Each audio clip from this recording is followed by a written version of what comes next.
Retro Hangover is supported via Patreon by listeners like you. We would especially like to thank patrons Lyle McCarnes, Ashton Ruby, Randall Quiggle, Tony G, and Katie Quigg. Your continued engagement and generous donations are deeply appreciated.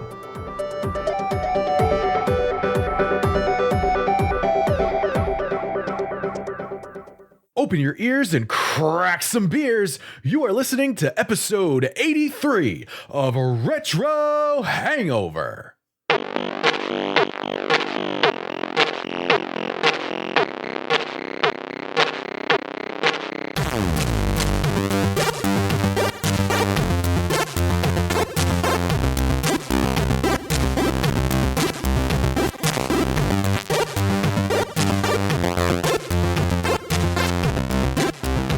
Hello, retro and classic gamers. Welcome to the podcast where we are readily rating retro remembrances repeatedly. This is episode 83 of the Retro Hangover podcast.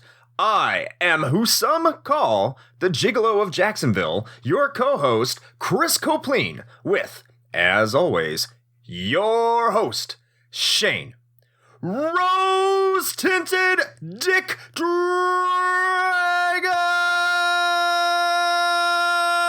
Koski. Who calls you that? No, nobody calls you that.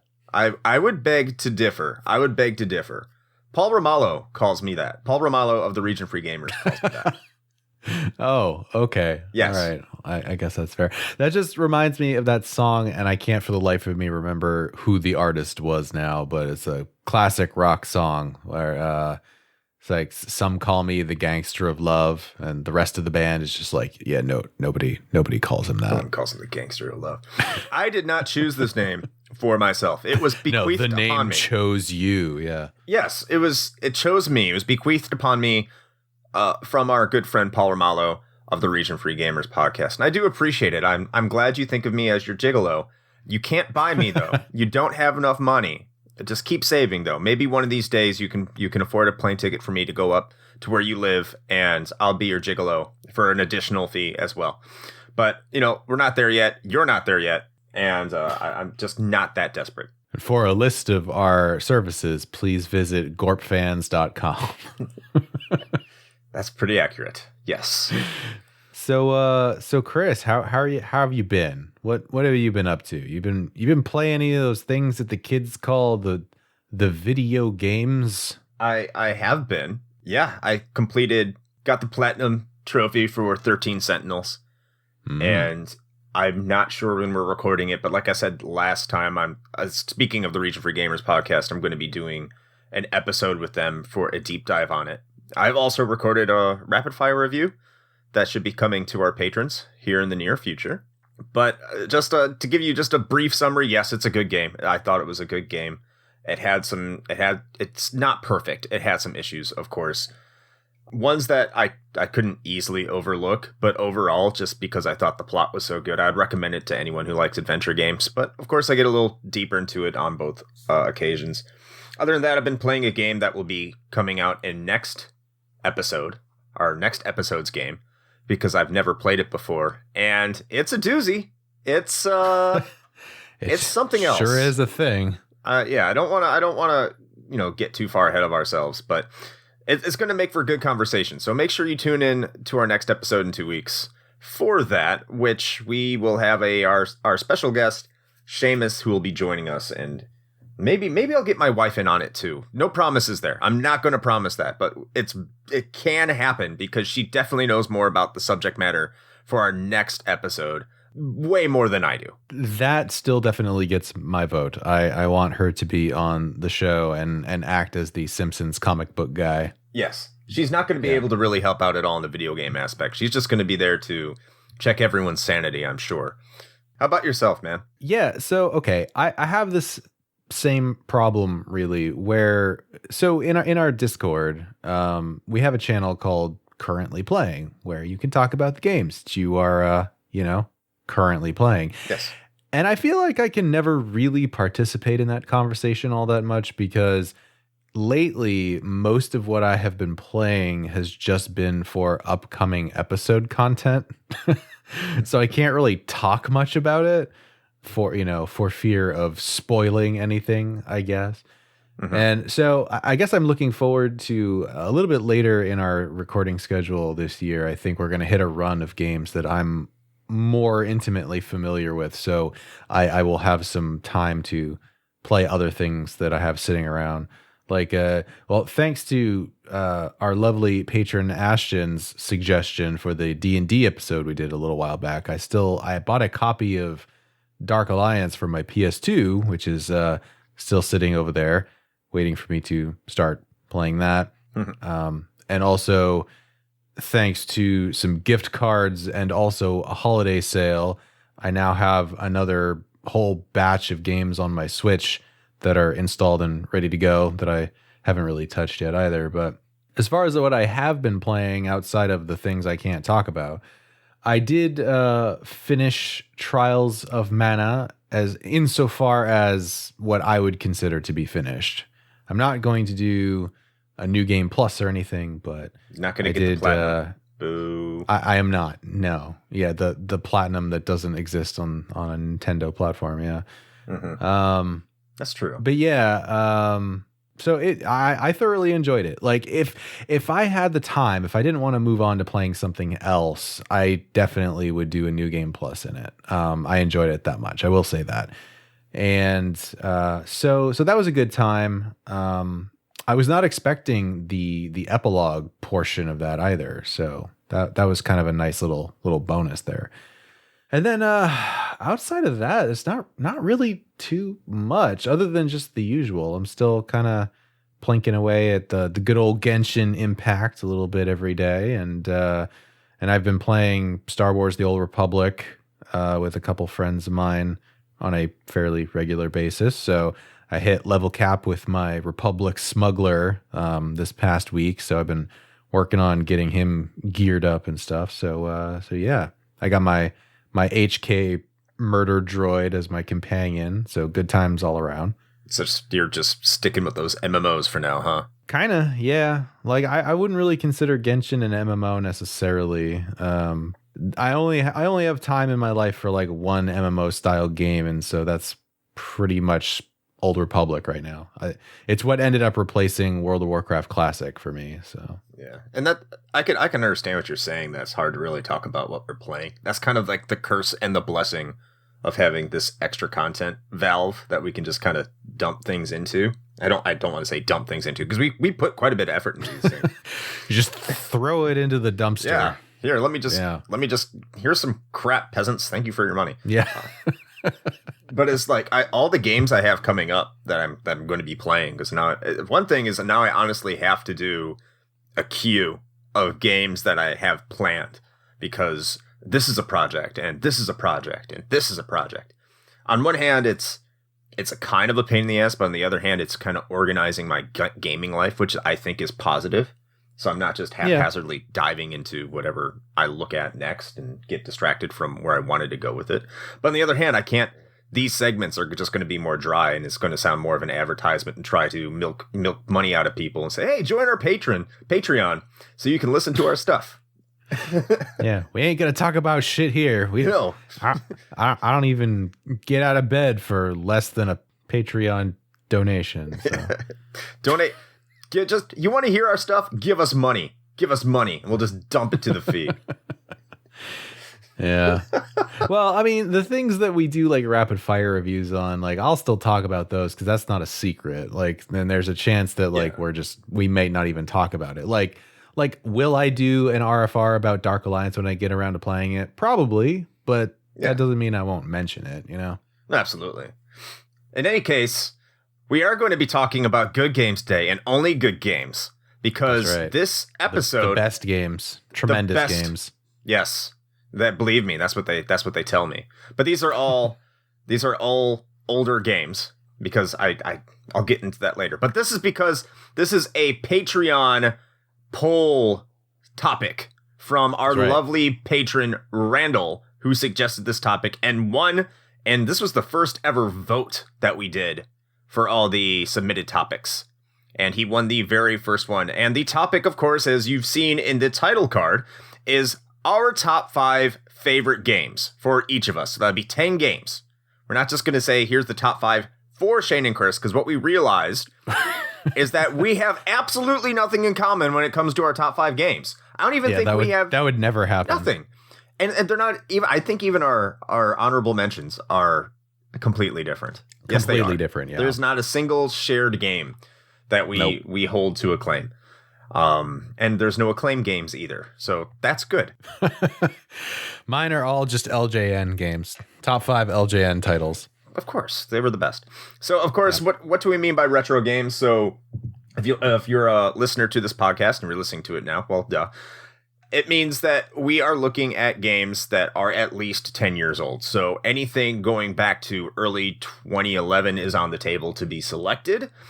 That means anything after 2011, of course, cannot be. So there are games that I would put in my top 5 that are not there because they are more current than 2011. So I can't go that route. So that's where we're at. So you're going to be hearing games earlier than 2011, but I'm seeing in both of our cases, there's games that are much earlier than that, as is probably the case. And that's how nostalgia gets you, is it makes you look back on these things with high reverence. And they lock it in your mind. Of course, nothing could ever be better than when you first experienced. That's true. And then it motivates you to go spend unrealistic amounts of money on eBay for things that once gave you happiness as a child. Yeah, that wasn't always the case, but of course, that started being the case. Yeah, around 2012. Thanks, Obama. Yeah, see, it's all his fault. He created the retro game price surge. That was his fault. That's right. When you said, yes, we can, Obama, it didn't mean raise retro game prices. Damn you. It's all his fault. Any case, we flipped a coin at the beginning of the episode, and Shane said I would read the brief history, and I laughed at him because there is no brief history. Did I say that? No. God damn it. He actually had me thinking there for a moment. I was like, I don't know. I don't even know what comes out of my mouth half the time. Maybe I did say that, Shane. Actually, that's a funny thing that you bring up there before we transition into this. I'll have people in the Discord. Ashton does this all the time. He always gets me. He quotes something from the episode that is like, oh, I found this part really funny. And I'm like, what the fuck are you talking about? It's like, that was in the episode. I'm like, oh. You're like, yeah, it sure was. Yeah. Glad you enjoyed it. Thank you for giving us money. That sounds awful. We're terrible people. Listen, this is why they like us, okay? We might not appeal to like a broader audience, but the folks that we do appeal to, they love us for who we are, is what I'm saying. Yeah. So I'll never change. It's a problem at home because my wife is a little more contentious with that person than our patrons are. So maybe I'll just hang out with my patrons more. They seem to like me better. Yeah, there you go. Yeah. Any case, let's kick this off. What do you say, Shane? Number 5.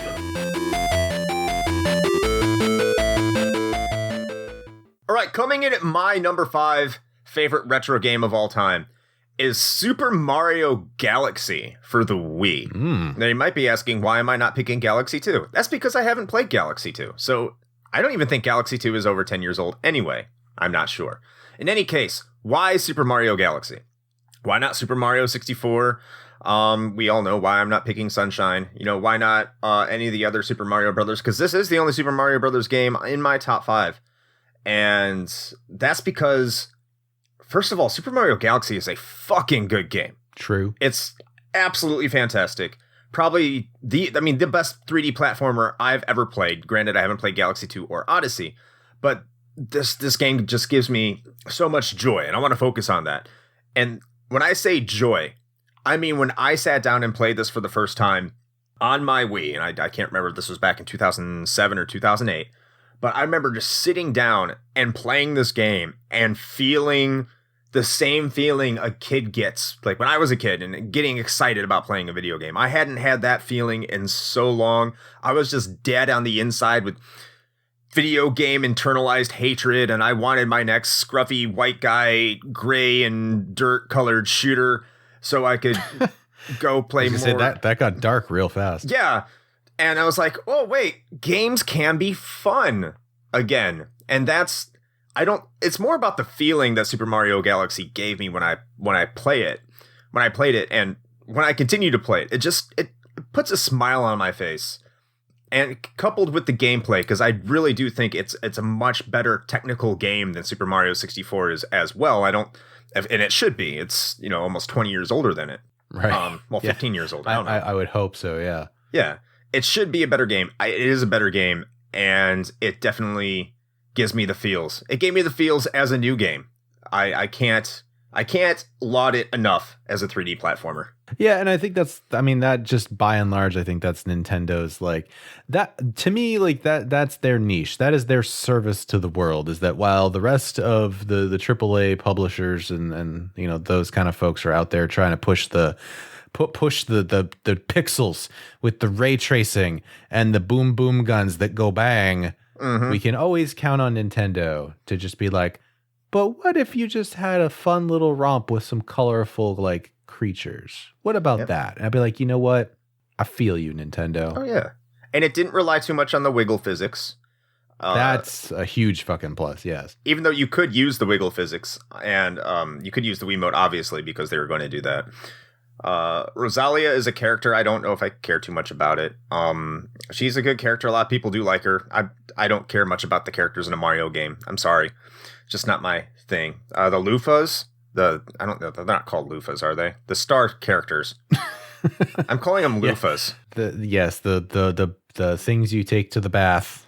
Yeah. I know they're not called loofahs. Let me look this up real quick. So don't sound Aren't they like lumos or something? Lumas. Yeah, lumas.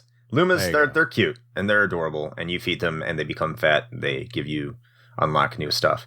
So everything that is there, and everything there makes me happy and give me the warm feelings in my tum-tum. And I'm just so, yes.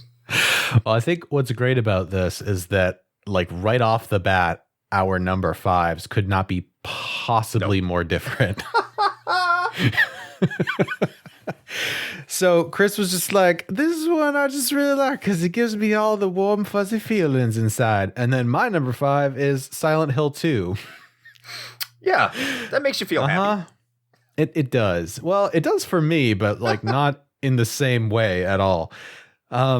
So, out of the whole Silent Hill franchise, if I was going to pick something, it would definitely be from one of the first 3, the original sort of trilogy. But out of those 3, even 2 is, in my opinion, and this is not a hot take at all, probably by and large the best one. And frankly, probably one of the best, sort of survival horror games ever made. And the thing for me and this is the reason that it's on my top 5, is it was the first game that I can recall playing that truly showed me that video games could be actually unsettling. Whereas, it's not like I didn't play games before that were quote unquote scary or had, jumps in them or whatever. You could argue that, actually some of the games that are going to come later on my list probably have some horror elements in them, to be sure. But the big difference here is that Silent Hill 2 just makes this real expert use of the sort of slow burn psychological horror to tell the story that it tells about Harry Mason and how he has this, a more emotionally tortured sort of individual who's working through this trauma and this guilt that he has residually from what happened with his wife and his part that he played in that, and how that manifests by the town, in physical creatures. And it was a whole different level that I had never experienced before. And it's sort of the same logic that I apply to horror movies as well. I enjoy horror movies, but I'm not one of those people that are super into a lot of the 80s slasher flicks. And I don't hold anything against the people that are, because I totally get it, right? The main antagonists from those movies are incredibly iconic. You get like Freddy or Jason or what have you, and I get it. But to me, those were always very formulaic and kind of boring in a way. Like I knew what I was getting into with those movies, and it never really deviated much. And so the big difference there is something like even something like The Ring, which is not even super psychological, but it's how it approaches its horror elements, and that it's all very subdued and sort of underneath the surface of things, and then it slowly ramps that up as as the movie progresses. And it's the same thing with Silent Hill 2.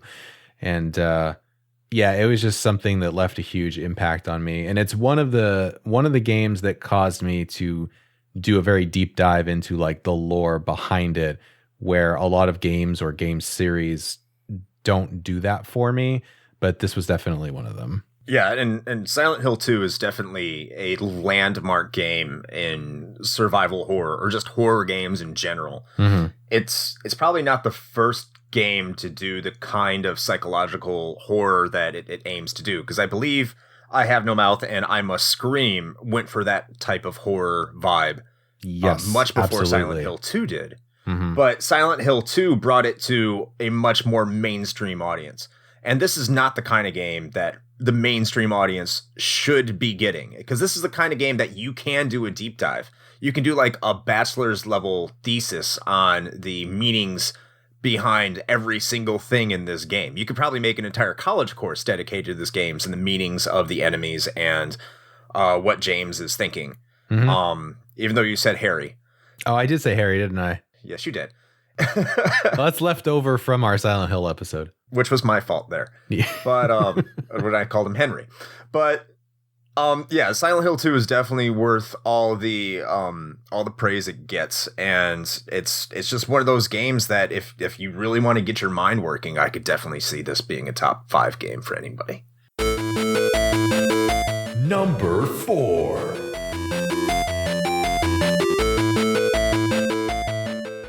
Okay, my number 4 is a game that pretty much started my entire dive into, what's a word for depravity. That's the word. Great. Yes. Debauchery. Debauchery, not depravity. Debauchery, I didn't start doing bad things because of this game. It's more, I didn't do anything other than play this game. And that was Final Fantasy Tactics for the PlayStation 1. Mm. And it's not like I hadn't played video games prior to Final Fantasy Tactics. Of course I had, because if my first video game was Final Fantasy Tactics, that'd be fucking wild. No one makes Final Fantasy Tactics the first game you ever played. It's like one of those niche titles. It's never going to be anyone's first game.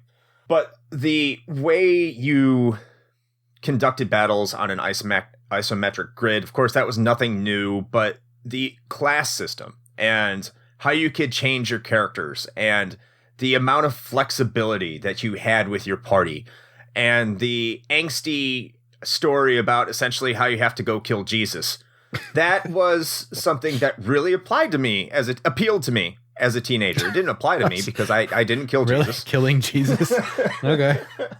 But that appealed to me as a teenager, an angsty, rebellious, against the system teenager that, grew up in a very religious area, so to speak. Sure. So this was just one of those games that I deeply loved. It is a very deep and complex game, or at least it can be, but it's not overly complex to the point of what you were getting out of like a Fallout or just, strategy games that you would get on the PC. It was the perfect complexity for a console game player.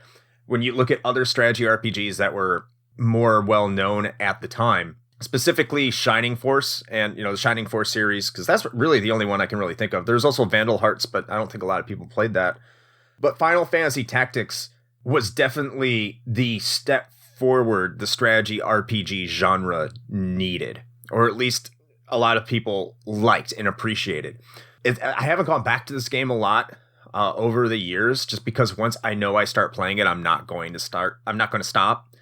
And that for me is a mark of a good game, because I know this game will just, drag me down into a deep pit of addiction. The characters and plot, okay, like I said today, I probably would just kind of roll my eyes at, because I kind of did when I played Ogre Battle 64, which had a lot of similar plot notes to it. Mm-hmm. And it's very it's very idealistic, somewhat cringy, even, but in a weird way, it's still somewhat relevant today, because it starts out as a game of, in the game, the plot starts out essentially as a plot of class warfare. Essentially, the rich are rich and the poor are poor, and the poor are trying to take something back from the rich. And that's also another plot point that appeals to me now. It appealed to me then. And maybe it's not handled the best way. Of course it's not. It's a video game. But it's always those plot points that I can kind of cling to and be like, oh, okay, this is pretty cool. So I love it. Yeah, that was well, we had talked about that one before. My entry into that was the advanced version of that. So I keep and I need to get some time for it. But again, this goes back to us talking about the fact that all of our gameplay time is for future episode content. But yeah, some point I need to actually go back and legitimately play through the OG FF Tactics, because I sunk a stupid amount of time into Tactics Advance, and I loved the hell out of that game. And I just have not given the original, I think, the fair shake that it deserves. So I'm hoping I can get around to that at some point. Yeah, and if you do, if there's a Steam version to go with that, I'm not sure what it came out on. I think the War of the Lions translated version came out on mobile, and that may be the best version, because the PSP had version looked has into it. Crazy loading times. Yeah. Oh yeah, I was gonna say I had looked into it, and I actually think I started playing the PSP version, emulated though. Right. And it seemed to be fine, because I think based on what I read about it, I think that might have been one of the better versions as far as what was included in it or whatever. But but at any rate, plus I just don't really want to play Tactics on a mobile device. I can understand that completely. Yeah. I don't want to play really anything on a mobile device. So my number 4, at least is a little bit more similar to yours this time. So we're bridging the gap slightly. We're lining it up. Mine is Legend of Zelda: The Ocarina of Time for the N64. I know, of course, Chris does not particularly like this game at all, but that's what I've said. That's what I'm sticking with, though. But I played this game so much when and that's sort of a byproduct, right, of an era when you are a child and you own 6 games, and so you just kind of play what you had, and which is not to take away from the quality of Ocarina, because overall I think it is an excellent game. But I think, and I don't have an exact number, but I know that I played this game from start all the way to defeating Ganon and completing it at least 5 or 6 times back in the day, possibly more. I just enjoyed it that much. And that was, of course, back when I had the time on my hands to friggin' do that kind of a thing. And it was done without, the internet, without guides, without a, Prima strategy guide, nothing.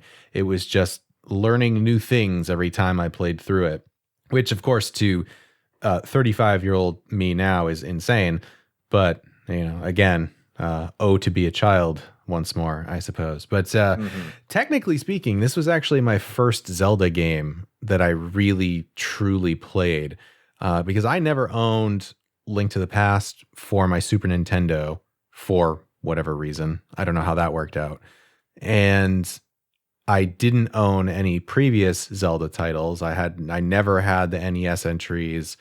And I don't think, and I could be misremembering the timeline here slightly, but I do not believe I played any of the Game Boy Zelda games until I had already played Ocarina. So this is going to be a running theme for my top 5 list anyway, is that a lot of these that I have on here, part of what makes them so important to me is that they were the first of something in my gaming life. And so to me, Ocarina of Time was really my first, I'm going to call it an open world game. I know by modern standards that's not accurate at all. But if you put yourself back in, the late 90s when this came around, this was the advent of 3D polygonal games for console, and up until this point, any other games that I had played had either been Super Nintendo or Genesis at a friend's house, or PC games, which were nothing like this. And so part of what grabbed me about this game was just how big it felt. Going from, the starting area in the Kokiri Forest, and as soon as you step out into the wider world, of course, after you finish talking to that bastard owl, you get out into Hyrule Field, and it just like opens up in front of you. And as a kid, I was just like, holy shit, this game is huge. I could go anywhere. Like, what's that over there? That's a ranch. I'm going to check that out. Look, that's Hyrule Castle and that big ass mountain over there that looks like a volcano. And it was just mind blowing at the time. Now, of course, now we have Ubisoft style games out the ass. So giant maps that take you like 3 actual days to traverse are like nothing new or whatever. But back then, this was a big deal. And so, yeah, this has a special place for me, and it's one of those ones that I am definitely the rose tinted dick dragon, in that I will overlook some of the flaws like that are objectively a part of this game just because of like how big it was to me like at that time. I'm honestly shocked this game isn't higher on your list. Well, that's because the other ones are even more important, in my opinion. Yeah, I looked at them. It's hard to say which one I would see you putting it above. Yeah. I think I could probably see this in your 3 slot, considering your love for the other 2. But yeah, I'm genuinely shocked. And this is a game I did appreciate too as a kid. Not as much as Shane did, obviously. I mean, I did when it first came out, but my rose tinted glasses came off this game pretty quick. I think that's just because I went to the PlayStation. I started playing more on the PlayStation. Mm-hmm. It wasn't that I thought that Ocarina's a bad game. I was just playing games that were more my style. We're better. I didn't say better. I mean, I would argue that they're better, but I wouldn't say better. They're just more my style. Like, I'd rather play Metal Gear Solid than Ocarina of Time. Yeah. I'd rather do it. And that's not taking anything away from Ocarina. I'm just saying I found it more amusing and more enjoyable. That's fair. But absolutely, this was the N64's like killer app. This is what moves systems. This is what got people to buy gold cartridges. And there are gamers that will say this is the best game ever made to this day. So yeah, it's absolutely no shock that it doesn't. Yeah, it's absolutely no shock that it belongs here. Number 3.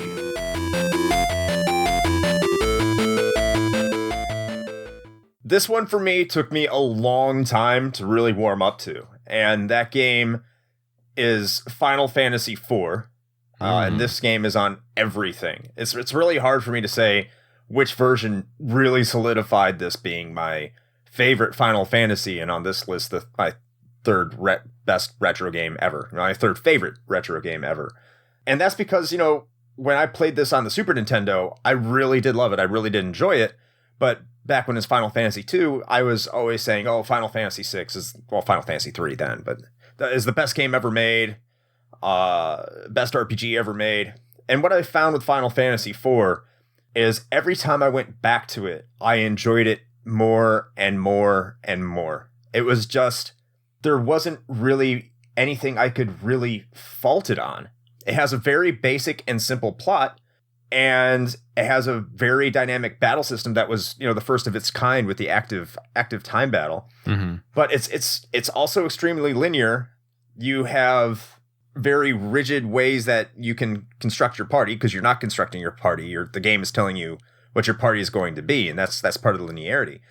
And while a lot of people might be saying that's something they don't want because they want the flexibility to maximize out their party, that's something I learned to appreciate, is working within the limitations the game gives you to figure out how best to get to victory. And that's just something I think I've learned to love about it. It's a story. You're playing a story. You're playing the story of the protagonist, Cecil, as he, goes from being a Dark Knight to a Paladin to ultimately fulfilling a weird prophecy. But all the characters around him are very well developed for an early 90s RPG. It's not the first one. I think Dragon Warrior 4 did it first. But I just think Final Fantasy 4 does it right. If you're into retro games, if you're into the retro aesthetic, and you're into not like 3D polygons and you can tolerate 16-bit graphics, like this would be the game I would tell people to play for their first Final Fantasy. And like Final Fantasy X would be the other one. But there's just something about this game, the fact that you can digest this in less than 30 hours, the fact that its pacing is almost perfect, the fact that it gives you a challenge without being total bullshit. It's just one of those games that every single time I play it, I know I've said this before, but every single time I play it, I find a new reason to love it. And I'll freely say this is probably not technically the best Final Fantasy ever made, but god damn it, is my favorite. And that's all that matters. No, I mean, exactly. that's and that for me too, that's one of the big selling points is the sort of like, well, relatively speaking, the compact package that it offers, right? If it's something that you can finish in like under 30 hours for a JRPG at that time, especially, is somewhat of a rarity. And you can correct me if I'm wrong, but I'm pretty sure at the time that was probably something that people pointed out as a negative. Not at that time, because this was in the early 90s. That was about average. You weren't at the big scoping, sprawling 60, 70-hour games yet. That was more in the mid to late 90s. Yeah, gotcha. Okay. It wasn't really a knock yet. Well, I definitely can appreciate it more now. Oh, absolutely. Well, people didn't like RPGs in 1991 in America. They were too busy playing Contra. I feel like that was a personal attack. Oh, I have no idea what you're talking about.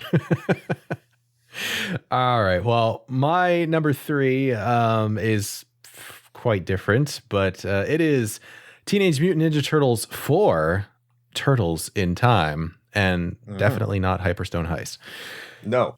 No, at all. Man, so, I mean, this was probably apparent in the episode that we did on this game fairly recently, but there's a reason that this is like number 3 on my list and potentially could have been higher if it weren't for the other two that just I had to put there. I know this game back to front. I know it like the back of my hand. I have played it far more times than I could possibly count. And even outside of that, I mean, granted, listen, let's be real. The thing that got me in the door with this game was the fact that it's the Ninja Turtles. Okay. I have not ever made any bones about the fact that I was and still am, though probably to a slightly lesser extent now, a huge fan of the Teenage Mutant Ninja Turtles. And that was like a giant piece of my childhood. And so that's what got me in the door. But then, fortunately enough for me, this also turned out to be quite possibly one of the best side-scrolling beat-em-up games that has ever been made. So that's a win-win. And man, we said it in the episode, but there's just so many things I could say about this. The controls are tight. It's fun to play. It feels good to play. It's a real compact experience where if you get good at it, you can finish the thing in what did we do it in? Like 25 minutes, 27 minutes, something like that. It was really quick. It was under half an hour. Yeah, and easily. You get in, you get out, you enjoy your time with it, and just the sprite work is amazing. The levels that they added to the Super Nintendo version and the content that they sort of restructured in there was done in such an intelligent way, and it really just adds to the overall game's appeal. I will go on record as saying that I still believe that the Technodrome boss battle against Shredder is one of my favorite boss fights of like any game ever, just with like how ingenious it was leveraging that throw mechanic that was in the game. I just think it was fucking brilliant. Not to mention that giant sprite of like Shredder is just fantastic. But yeah, man, not enough good things that I can say about this game. It's a good time like all the way through, and the music is killer as well. Yeah, it's not bad for a Battletoads ripoff. I'll say that. I will quit this show right now. But no, everything Shane said, I pretty much agree with. This is a top tier beat 'em up, and I'm gonna kind of mention it in my number one game, which I don't want to give into, but it's just the difficulty here is perfect. It might be a little on the easy side for more experienced game players, but this is a game that anyone can pick up and just have a good time. And especially as I've gotten older, that's something I appreciate more and more in a video game. And yeah, so it's one of those things that makes Turtles in Time a very endearing game. It should have been in my honorable mentions, but it's not there because it's on your list. And this was made at a time when Konami was king, and this is how you do a licensed game right. This is probably the best licensed game ever made, to my knowledge. And that's just off the top of my head. I can't think of another one I'd be like, yeah, that game is better. No, this is probably the best licensed game ever made in the history of video games. And if you disagree with me, I'd love to hear your opinions, but, come at me. Number 2.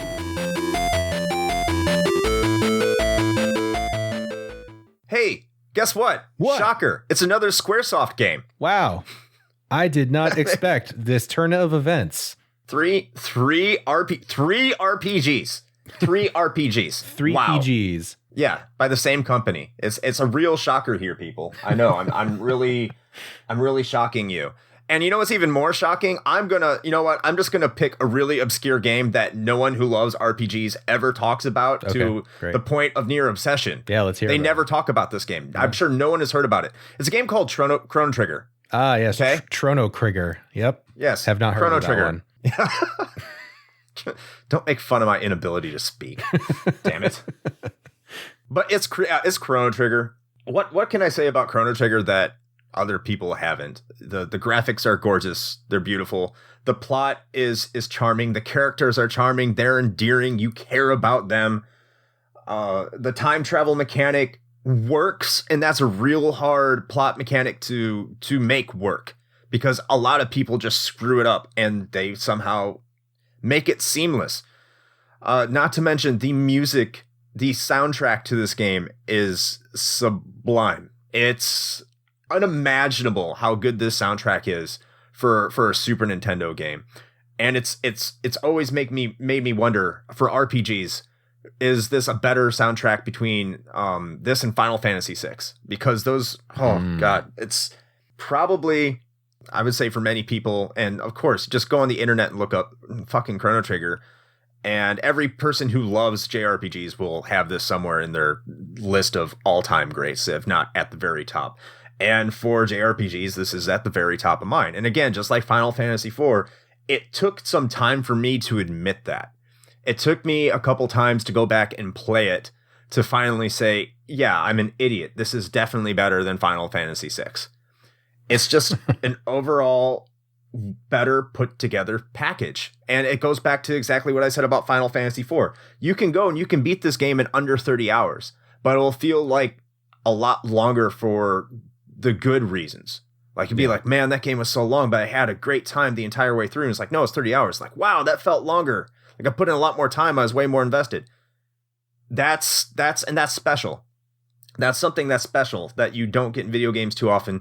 The non-linearity in terms of how to complete side quests, the multiple different endings, the very emotional, nostalgia charged spots in this game that are just almost pulled off to perfection for a 16-bit RPG, and even better than a lot of RPGs you can get nowadays. Chrono Trigger is at the very top of any JRPG list, and it should be. And I love it. And man, I hope we do an episode on this someday, because I don't know if Shane has played it all the way through. I think you have, but it's special. There is no other way to put it, and I will give it I will join into the universal chorus of acclaim when it comes to Chrono Trigger, and once again, not made by Acclaim.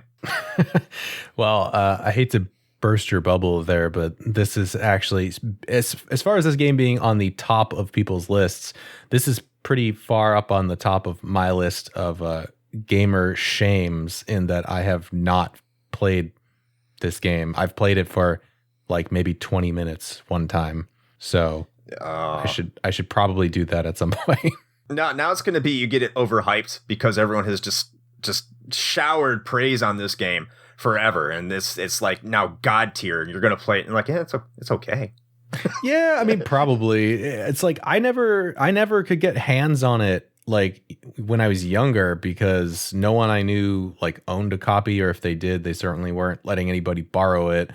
So I own a physical copy of it. I own the handheld version. I can't remember if it's what was it? That's GBA or some shit. I don't DS. know. DS. Okay. So I have it. I just like haven't played it. So Yeah, but I will on Steam someday. The Steam version is bad. I mean, they made a lot of changes, but the Steam version is not very good. Oh no, the no. DS version is probably the best way to play it. Yeah, well, that's what I heard. So it's there, it's sitting on my shelf. Just got to get around to it. And it's less than 30 hours. Yeah. Well, you know what's way less than 30 hours and something I've definitely played a lot. Oh yeah, Doom, baby. Oh my God. Yeah.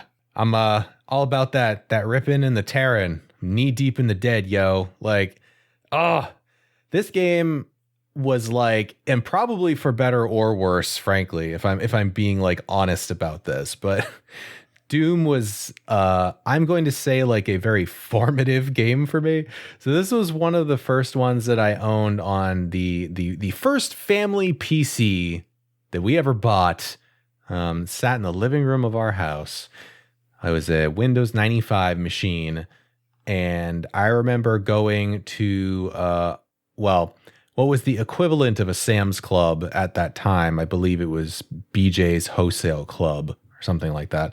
And they had the Doom collection with like the master levels extra disc, and then Doom 1 and Doom 2 in a big box set.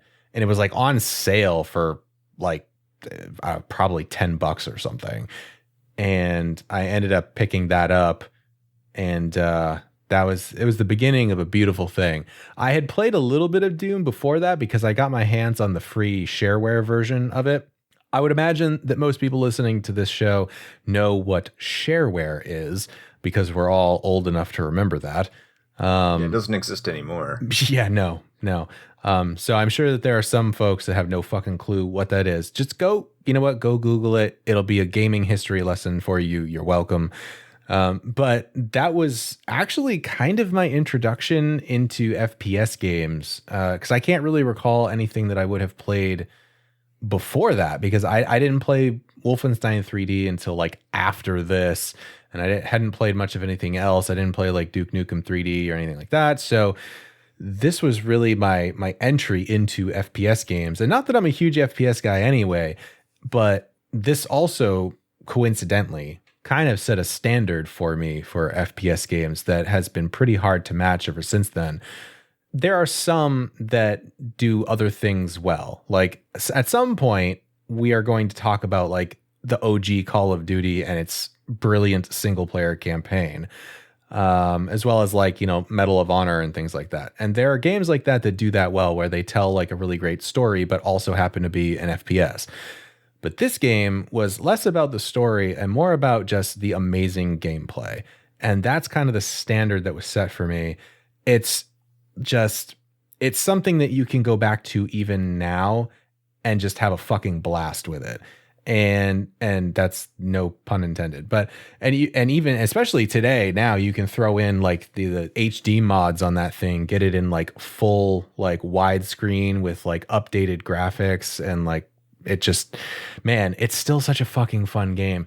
And it was almost tailor made for me, because if you know anything about like the main dudes that were behind id Software at the time and this game, then you know that like Carmack and Romero were basically just a couple of like metalhead nerds who wanted to make like a kick-ass like game about killing demons.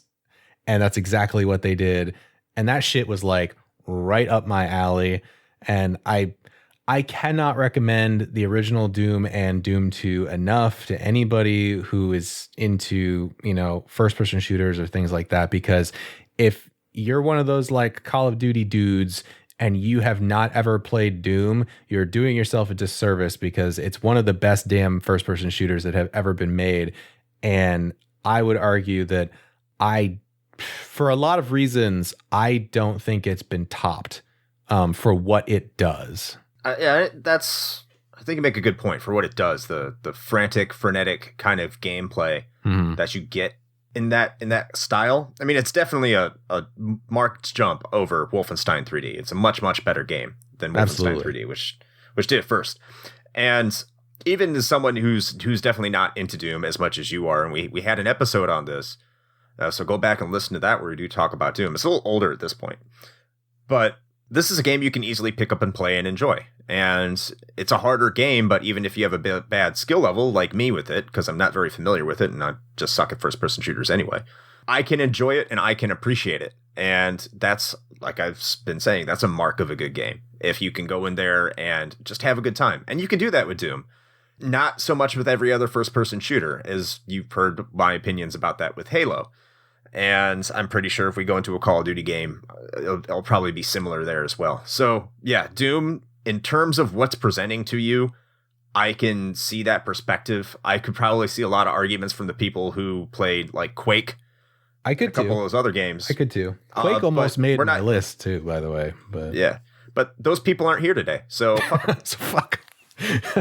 I will also throw out there real quick that the Serious Sam series of games also comes fairly close, or at least a lot closer than a lot of other games, in that same, like, just, yeah, there's a story, but also we're just going to throw you into this insane paced, first person combat. They also pull that off really well. So before we get to our number ones, we have some honorable mentions. We're just going to throw out there. We do. We're not going to, I don't know if you can say whatever you want to about them. I'm not going to tell you not to, but I'm just going to be really brief. So here are my honorable mentions, games that almost made this list. They're not my top 5, but I can go on about them for days anyway. So I'll just be really brief here. Starting out with Sonic 3 and Knuckles for the Sega Genesis with the lock-on technology. Not Sonic 3, not Sonic and Knuckles. No, it has to be Sonic 3 and Knuckles because it just does. No other way for me to make honorable mentions. Castlevania Symphony of the Night. Of course, I love that game. It's all-time great.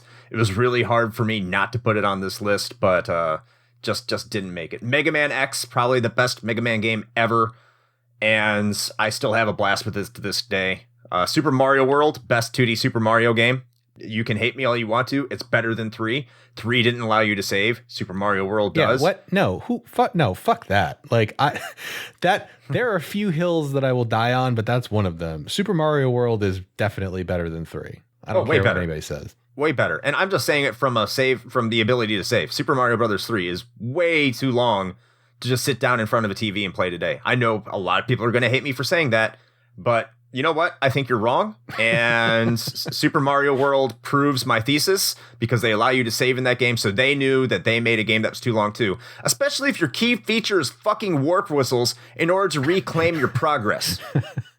Thank you for coming to our gaming TED Talk. All right. Moving on from that, just 2 more. Lunar Eternal Blue for the Sega CD is a little bit more of an obscure one, but anyone who's played any of the Lunar series, you love them. They're a great game. I prefer the Sega CD version over the PlayStation version, just because there are some things like being able to upgrade your magic you can do in the Sega CD version you can't do in the PlayStation version, even though you don't have to spend a currency to save in the PlayStation version. Still, prefer the Sega CD. Fantastic game. Way ahead of its time. Great game. And of course, Galaga, which is one of the few games, is actually the only game on this list which I did not play when it came out because I was not born yet. But any single time I go to an arcade, I have to play a round of Galaga. It just has to happen, and I love it. That's fair. So there's a couple on your honorable mentions that could have been contenders for my top 5 or at least my honorable mentions as well, especially Super Mario World. I actually had a hard time not including that on my list because that was also one that I enjoyed the hell out of, and it's actually one of the very few Mario games that I will still go back and like replay today. But for my honorable mentions, this was really hard, guys. I just want to put that out there that it is super difficult to make a top 5 list for these kind of things because there's a bunch of stuff that I like want to talk about, and on some level, I kind of almost feel bad about not including some of these. But he doesn't because he doesn't want to edit a 2-hour episode. That's objectively, yes, that's the answer. So my honorable mentions are World of Warcraft. That actually was originally my number 5 spot, and I swapped it out for Silent Hill 2 because I feel like if I'm going to have a top 5, it has to be on there. But World of Warcraft was like my damn close 6th, let's say. And that is just because I put more hours of my life into that game than I think any other game I have ever played ever. And the vast majority of those hours I thoroughly enjoyed. Again, WoW was my first MMO. I didn't get into EverQuest or any of those other ones prior to it. And so that being the thing that exposed me to this like crazy persistent online world that felt like it was living was just insane to me. And it hooked me harder than anything I think I've ever played. So that was very close. I've also got Dark Souls on there because that now qualifies as a retro game, and oh fuck, we're old.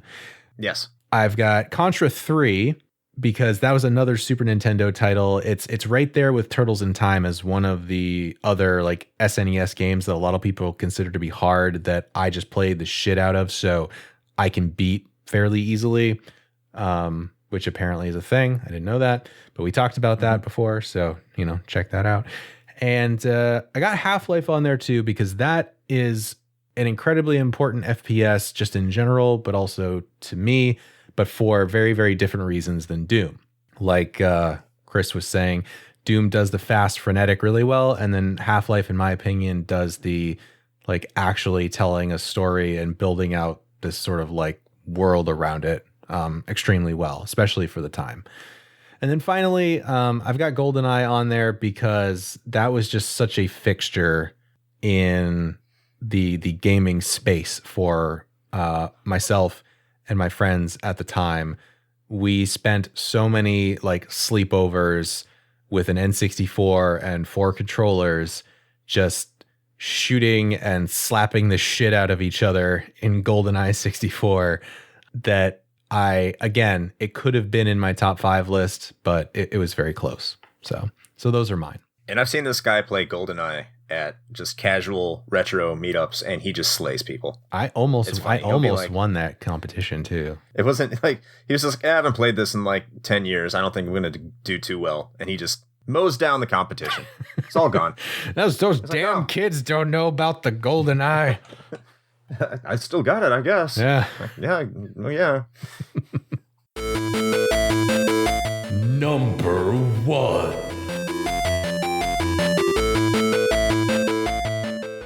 All right. Hey, Shane, if you've noticed, I mean, this is going to be pretty obvious what I'm going to pick here, right? So I've had 4 games on Nintendo systems. Mm-hmm. Yep. And 3 games that have been JRPGs. So this has to be a Nintendo JRPG, right? Yeah, absolutely. Okay. Yeah. My number 1 game, favorite retro game, my number 1 favorite retro game is Quest 64. Hell yes. That's what I am talking about. Actually, no, it's not. Duh. Oh, shit. It is not Quest 64. In fact, it's not a JRPG, and it's not on a Nintendo system. It is Streets of Rage 2 for the Sega Genesis.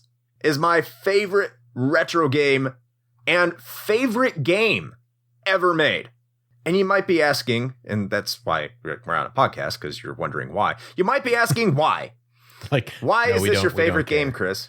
Actually, you probably don't in general, but now because you're listening to this, you are curious. Too late. Anyway, now I'm here to tell you. Look, this was the very first Genesis game I had. It's not the first Genesis game I played. I got a Genesis after I got a Super Nintendo. Back when Genesis and, of course, Super Nintendo and the Sega Genesis were just going head to head. It was the console wars. That's right. So, like, the prices for the Genesis started going down because, of course, they started beating the absolute snot out of Nintendo in terms of market shares and systems sold. So this is one of the bundles that I'm now hearing was relatively rare, that the Sega Genesis came with Streets of Rage 2 and a controller called the Mega Fire, which had turbo switches on it. This came with the console. and it was called like the Fighting Bundle or something like that. So this was the very first creative marketing, Sega. Good job. I know, right? Well, this was before I think Street Fighter 2 really took off, or they really knew how to define a fighting genre. It wasn't called a beat 'em up back then. So, you have this game, and, I would play this all the time with friends. It would just be the go-to co-op game whenever we would be playing Sega. I love Sonic, and that's pretty much the only Sega game I remember playing with a lot of fondness. But then it came to Streets of Rage 2, and it's another game that I would repeatedly go back to, and I would play it by myself, and I would have a good time. And I noticed the further and further away I got from being a retro gamer, a current gamer, I guess, because we all go through that period. And like I said, retro games took off really about 2000. What'd you say? Really took off in about 2012? That's when they really took off, and they started to take off around 2006, 2007 when the Wii came out with the Virtual Console. Mm-hmm. The thing is that no matter what era of gaming it was, no matter where I was in terms of gaming, Streets of Rage 2 would just be something I would naturally go back to, because you can beat it in under an hour. It's a beat 'em up. Of course you can. And there was just something about that game. If you look at it, the game is like the personification of what everybody thought the cities were like in the early 90s. It's dark, it's grimy. The characters, like you have Axel, he's wearing a white t-shirt and jeans, and he has a band around his head. You have Blaze, who's wearing a mini skirt, and it's just very, very late 80s, early 90s kind of design. You have Skate, which is the kid on rollerblades. And I don't know if any of you remember this. I'm sure you do, but rollerblades were the fucking shit. Hell in the early 90s. Everybody had rollerblades. So Skate was awesome because Skate had rollerblades. And then you have Max, who's just this giant, hulking, bruising wrestler. Of course, wrestling big in the early 90s. And couple that with the fact these sprites were gorgeous. They look better than almost any beat-em-up sprite on the Super Nintendo. And Sega didn't have the amount of colors you could put on a screen that the Super Nintendo did. But somehow when you look at the sprites for Streets of Rage 2, they are just absolutely gorgeous. They are light years ahead of what they were putting out with Streets of Rage 1. And I still think that they look better than any of the Final Fight games that came out on the Super Nintendo. That and each one of the characters plays distinctly different. They all control differently. They all have different methods to how to master them. I still haven't completely figured out how to play as Max, just because he's a slow and bruising character. But for me, that's not my playstyle. So it all conforms to a different playstyle. You like to play fast and just kind of faster, you got Skate. You want to play balanced, you got Blaze. You want to be more on the power side, but not as mobile, you go with Axel. And no matter what the combination is, especially when you play co-op, you can figure out a way to play. That and the difficulty is fair. It's challenging, but it's fair. I don't find games like Final Fight or Double Dragon or even Streets of Rage 1 and the Streets of Rage 3 that they brought over to America. Not the Japanese version. Bare Knuckle 3 is a little bit more manageable. But the objective is to punish you. The objective is to chew up your quarters. And that's a lot of the home ports got that. Streets of Rage 2 felt like it was made for a console audience. Made like you could play it, and once you got good enough, it's almost relaxing. Couple that with an amazing soundtrack from Yuzo Koshiro, probably one of the best composers of the 16-bit era and beyond. And it's just one hell of a game that just, I think, encapsulates nostalgia, goes right for the retro feels, because this is a game right up the retro alley that you get into it because it's short, it's quick, and it hits that spot. It is just, in my mind, as I already said, this is the greatest game for me ever made. One, because, nostalgia first and foremost, but I still haven't played a beat 'em up that gets the whole package. And I know a lot of people are like, well, what about games like River City Ransom, which are essentially RPG beat 'em ups? I think sometimes simplicity works out best. If you saw what I said about Final Fantasy IV, why I like that the most, sometimes simplicity wins. And just going through 8 levels from start to finish and beating up bad guys with no plot and just over the top goofy characters while being essentially everything you remember people thought the 90s looked like. Man, I don't think I could think of a better game. So what I'm hearing is that if I would play that, I would play as Skate because he's like the analog to Raphael. That's what that sounds like to me. Yes, but he's extremely weak and his moves are a little bit more tough to pull off. I think you'd like Blaze. I normally like to go with Blaze. Okay. I think you'd be a Blaze guy. All right. Blaze or Axel. Okay. All right. I'll have to try that out. So actually your commentary at the end there is a perfect segue, and I'm just going to assume you did that on purpose because we're professionals like that. Of course. My number one pick, one of the reasons that I chose it as my number one also happens to be the simplicity of it. And that is the OG Diablo. And a lot of people probably are thinking, but Shane, why not Diablo 2? Everyone likes Diablo 2 better than the first Diablo. And I would say, no, not necessarily. Now, do I like Diablo 2? Hell yes. Actually, I went back and this was the one that I struggled with the most on this list. I went back and forth between making my number 1, 2, or 1, and I had to stick with the original. And part of the reason is because it is a simpler, straightforward experience. If there is one game that I go back to, and this is not hyperbole, at least once a year, and it might only be for maybe a day. Maybe I only play for a couple hours, or it could be for a few weeks, or I'll play through the whole damn game again. It's Diablo. And the reason for that is because much like Doom, it is very easy to just pick up and play. Now, are there some character customizations that you can make? Sure, of course. Generally speaking, given that there's only 3 character classes, because we're not talking about the Hellfire expansion, because that one was kind of shaky. It's also made by Sierra, and even though it was officially licensed, it wasn't super great. But there's only 3 character classes at the core of the game, and you kind of know how you're going to build each of the 3, unless you want to do some like weird off-color build, which you totally can do, by the way. But for the most part, your stats and everything, you kind of know what you're going to do. And so there are no skill trees or anything like in Diablo 2. And I know a bunch of people are always like, but that's what makes it go so good, because there's all this customization and stuff. I have news for you. That is an illusion of choice. And there's a reason that there are a lot of fan-made things out there for Diablo 2, one of which that I play, Path of Diablo. That's the thing that if I go back and play Diablo 2 now, that is what I will play. And the reason for that is because they've done fairly extensive modifications to every one of the character skill trees in that game to better balance them out and make some skills that were just total dog shit in original D2 and the LOD expansion be actually viable.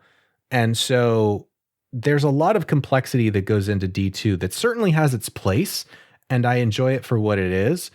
But Diablo, if you want like the distilled essence of an action RPG, this is the thing to go to. You have 4 different areas.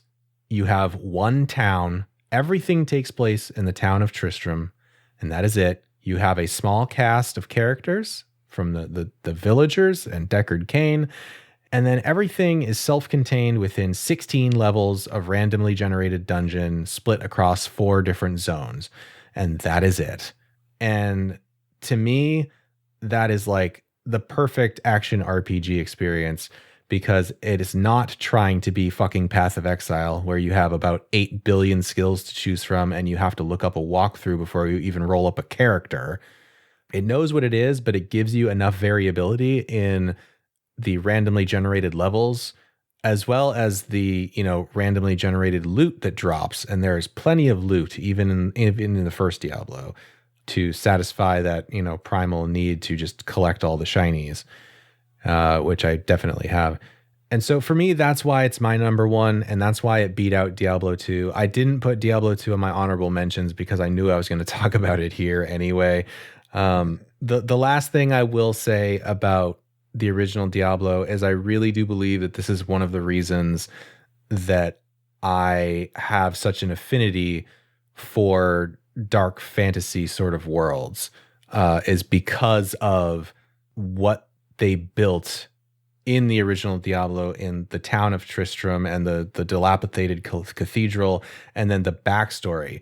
There is so much lore about this game that exists in the instruction manual that is not necessary to play the game, unlike some other games that we've talked about. But Black belt? Exactly. But it's there. And again, this is a relic of a time past, because I don't know if anybody would fucking do this now. Maybe.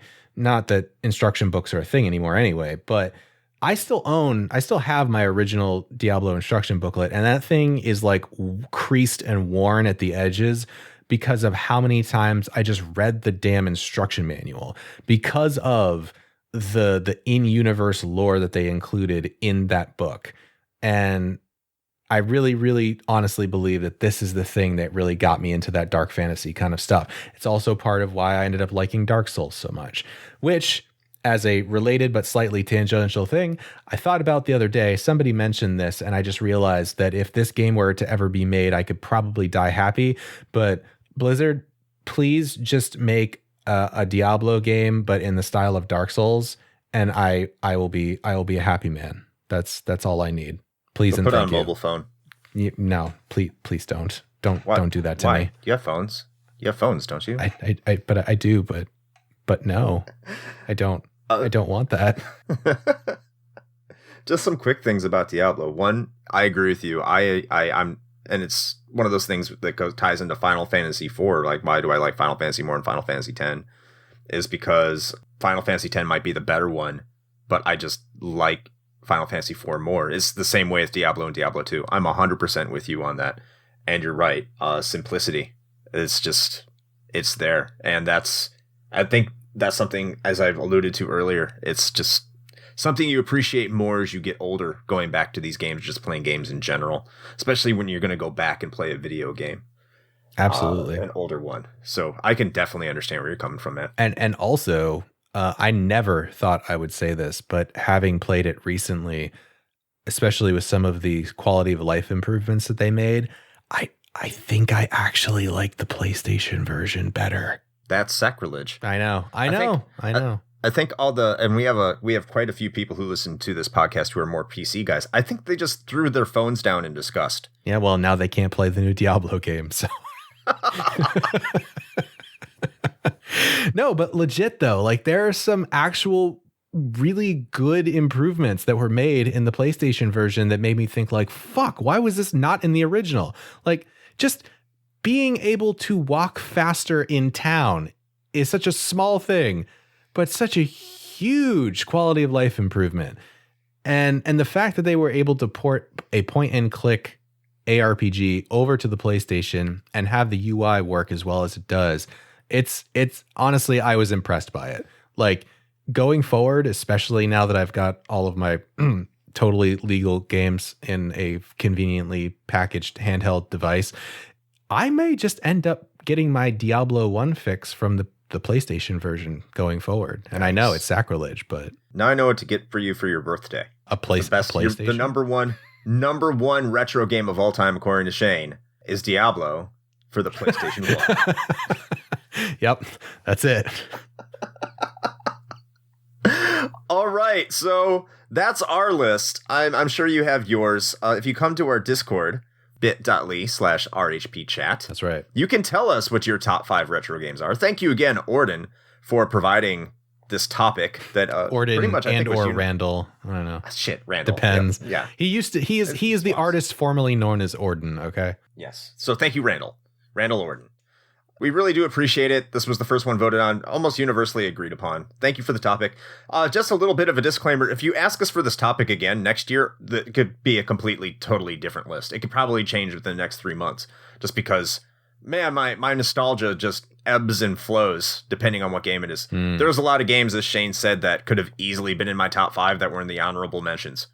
And I would have a completely different opinion and stand by that in like 3 months. So, yeah, this is a tough list to make and narrow down and justify. Definitely. But I had a really good time with this episode.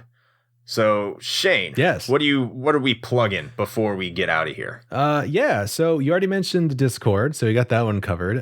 If you would like to suggest a topic for a future episode, or at least be able to vote on said topics once a quarter in our patron polls, then you could consider becoming a patron of the show, and you can do that by heading to I laugh every time I say this now.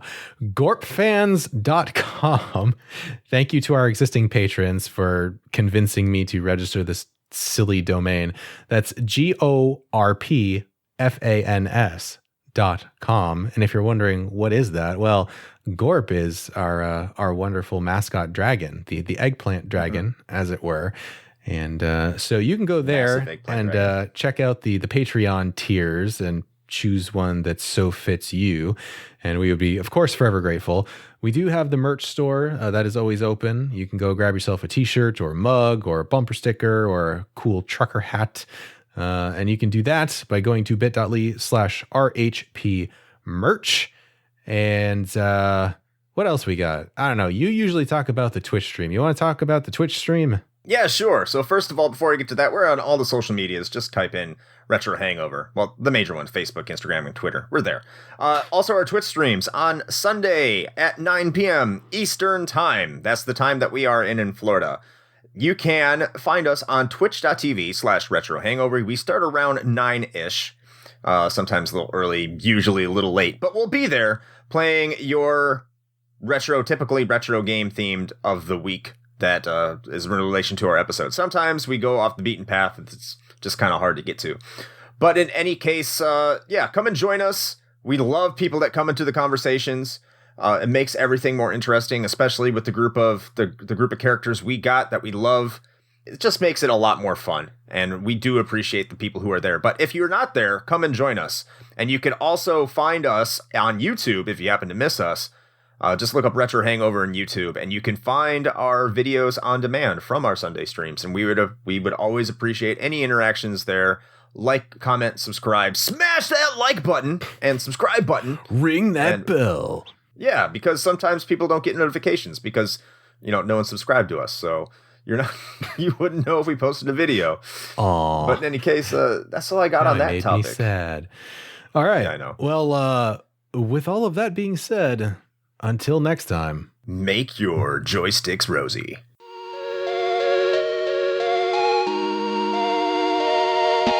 Shane here with a quick message. The one rule Chris and I have always gone by regarding advertisements is this. It has to be something we use and can personally vouch for. If you know me, you know I love coffee. And Bones Coffee Company has been my go-to for home brewing for quite some time now. Their small batch beans come in an impressive variety of flavors like Mint Invaders from Chocolate Space or Electric Unicorn, which I swear tastes exactly like Fruity Pebbles. And the best part? No added sugar or calories involved, just natural flavors infused right into the beans themselves. Build your own sample pack of 5 4-ounce bags to find out which flavors speak to you, or jump in head first with full 12-ounce bags. They've even got K-Cups. Step up your homebrew game with Bones Coffee by visiting bit.ly/RHPBones. That's bit.ly/RHPBONES.